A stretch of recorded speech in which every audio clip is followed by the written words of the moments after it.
I was ready for war. Like,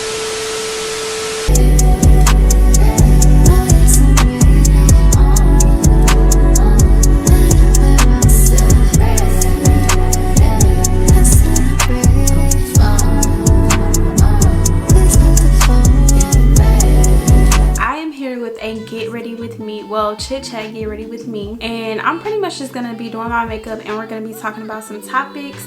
I have just a little checklist in my phone of a few topics that I want to talk about, so I'm just gonna go ahead and go down the list. Let's get right into it. So I already did my eyebrows off camera because y'all know eyebrows can take a little bit of time, so I've already slicked them down, but now I'm just gonna go in with my e.l.f. eyebrow pencil, and I really don't do too much, so I just like to go in at the bottom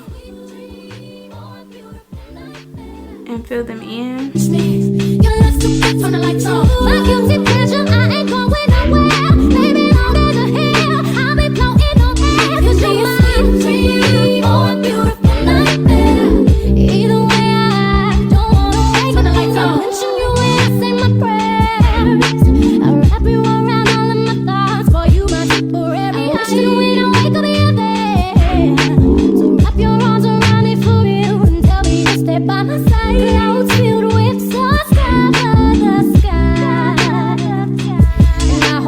Filling in my eyebrows. Now I'm gonna go ahead and go in with my Milk Hydro Grip primer, and I'm just gonna put that all over my face before I go in with my concealer. So the first topic that we're gonna be covering is pretty privilege. What do I think about pretty privilege? Honestly, you guys, for a long time I didn't even really know what pretty privilege was, and don't come for me in the comments, but for a long time I didn't really know what it was, because I mean, I think we've all struggled with, you know, not feeling as confident, or just, you know, like feeling like it was something wrong with us, or just, I'm sure we've all been through a stage where we felt like we maybe wasn't getting a lot of attention and things like that. But when I actually found out what pretty privilege was, it was because I started actually experiencing it. The way I feel about it is, I can understand when some people would feel like they don't or have never experienced it, and me personally, I don't think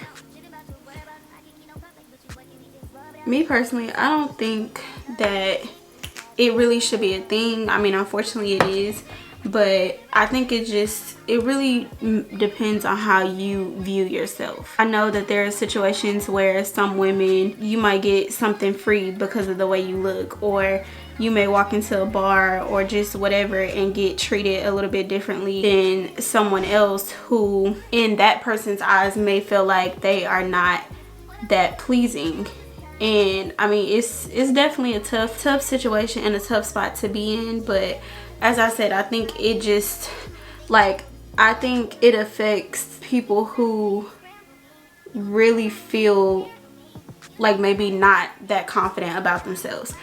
And the reason I say that is because I've even had friends who, like, when that conversation would come up, they felt like when they would go out with certain people, or, you know, it's like when we would go out, I would get treated a certain way, or I would get like something free, or just, you know, things like that because of the way that I looked. But I think that pretty privilege can also be used as something good.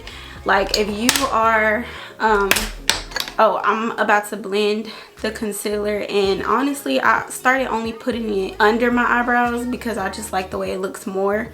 So, and I don't really feel too much in at the top, so I'm gonna go in with this concealer brush and just blend. But I think pretty privilege can be used as something good if you are out somewhere with your friends, or, you know, I mean, maybe I don't know too much about it, so again, don't come for me in the comments on this topic, but I'm just going based off of experience. Like, it's been times where I may have went out with some people and we didn't know that, like, it costs to get in, or it costs to park, or just little stuff like that, which it's never really been an issue. But because we didn't know, you know, sometimes, I mean, if you don't know, it's like you just don't know.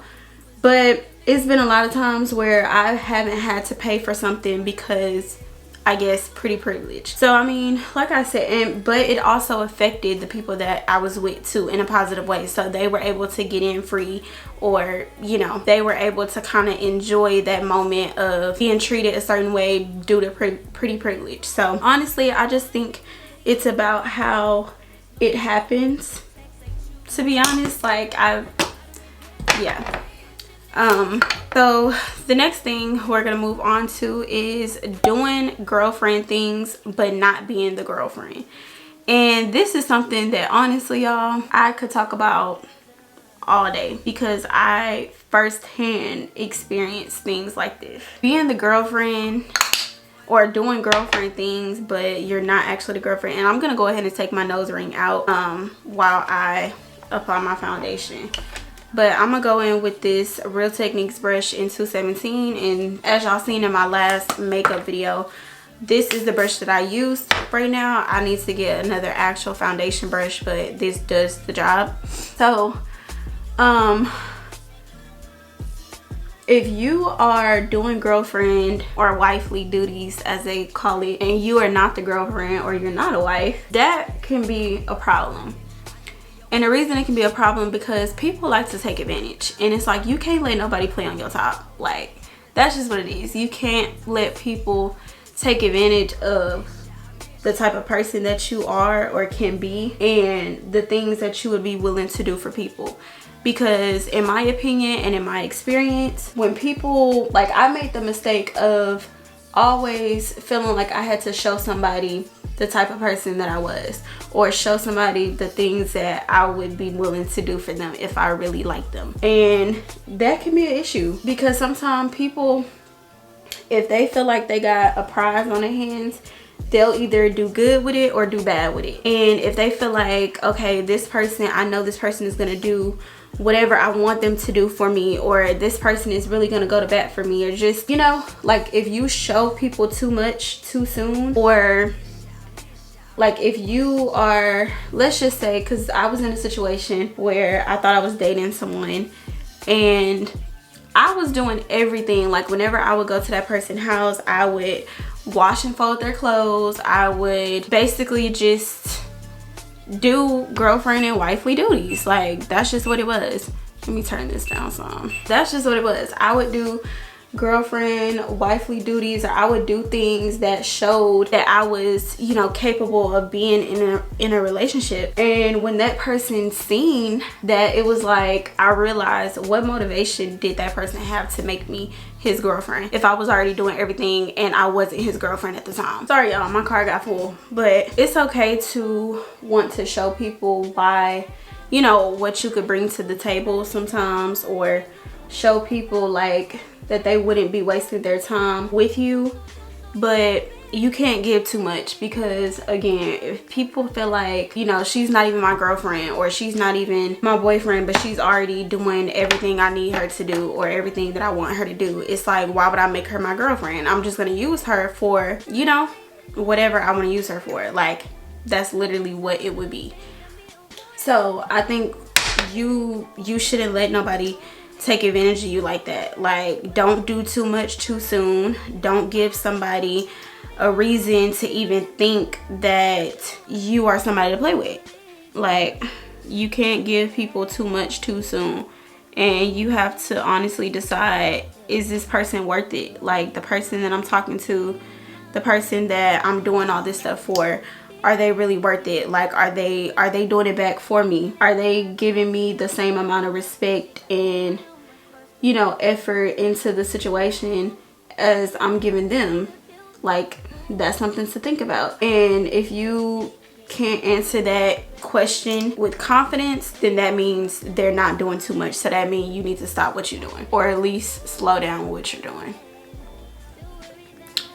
That's pretty much the best advice I could give on that situation, because like I said, I've been through it myself, and sometimes just giving too much of yourself can cause things to end out bad for you.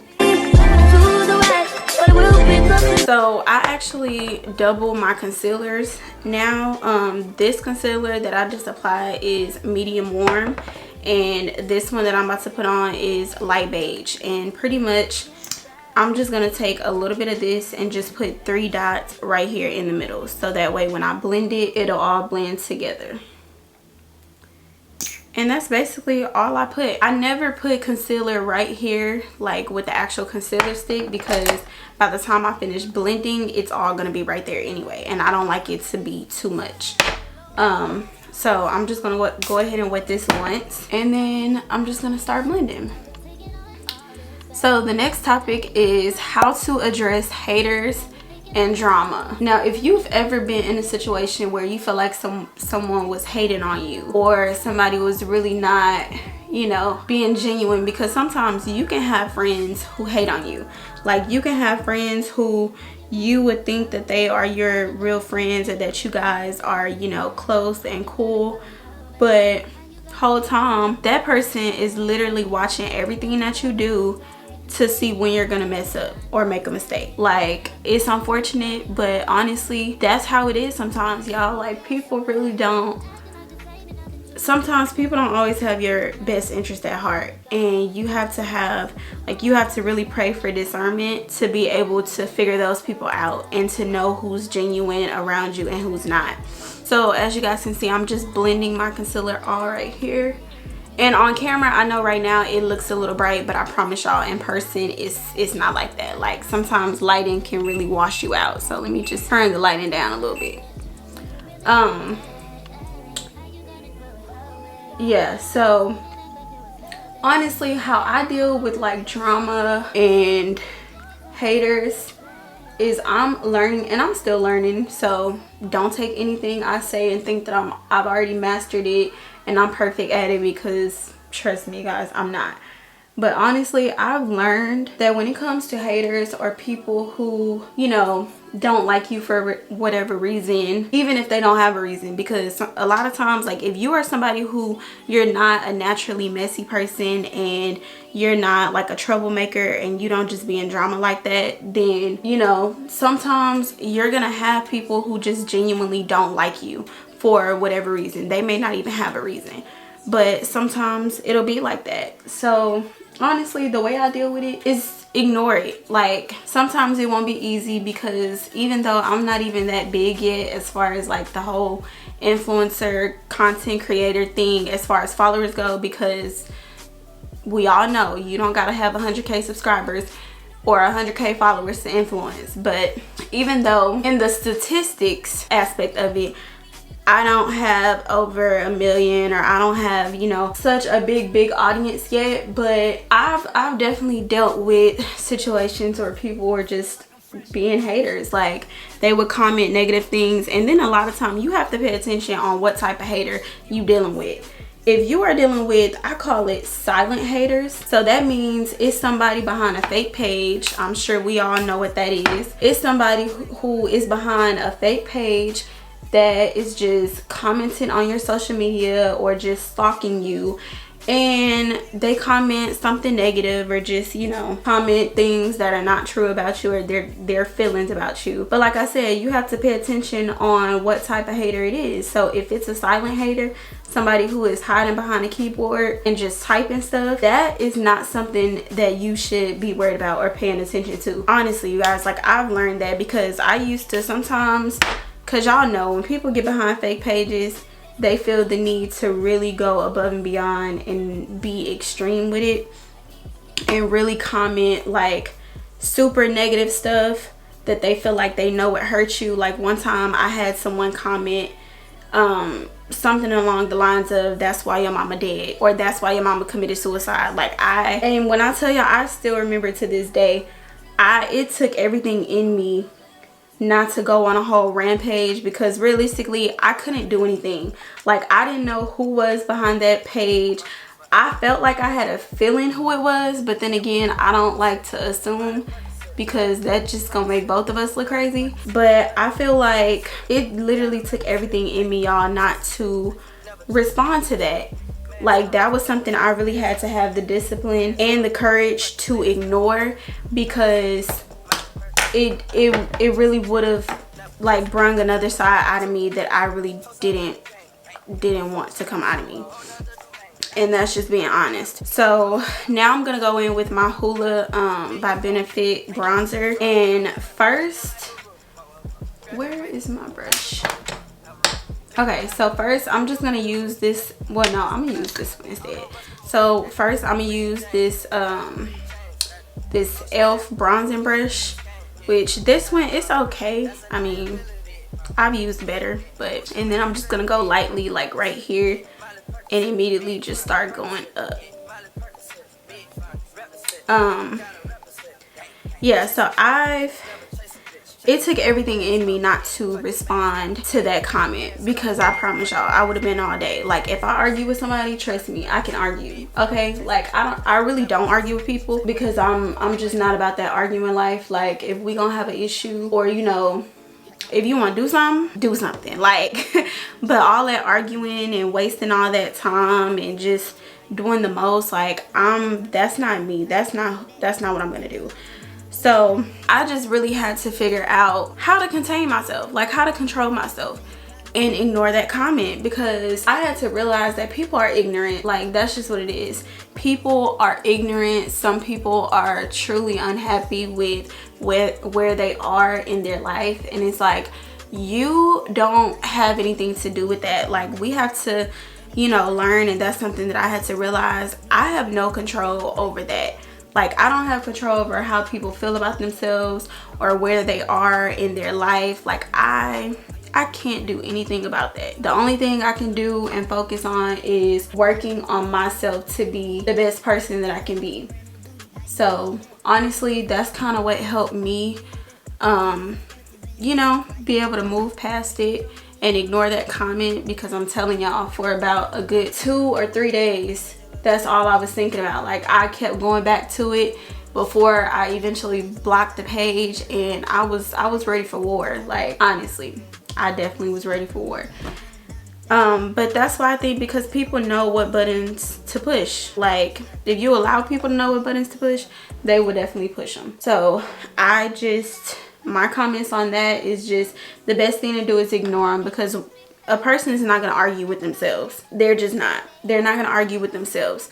So once a person realizes that they are getting nowhere with you, or, you know, what they're doing and what they're saying isn't affecting you, eventually they'll stop. It may not happen right away. I'm not going to lie to y'all, but eventually it will stop. Oh, shit. Now I'm going to slightly take this brush and just kind of, now with this step, we have to be kind of careful, because listen, if you mess up the nose, the whole face gonna be messed up, and you gonna have to start the whole face over. I mean, I'm not gonna start the whole face over, but y'all get what I'm trying to say. Like, if you mess up the nose, you definitely gonna have to, you're gonna have to do something. So pretty much, once I get done blending everything, y'all will see, like, it's all gonna come into place. But I don't do too much with this whole bronzing process, because like I said, everything is going to come into place once I get done blending. I really don't, maybe because I had this other light on, y'all, that's probably why. Let me see. Probably why it looks like it's not blended, but I promise y'all it's blended. So yeah.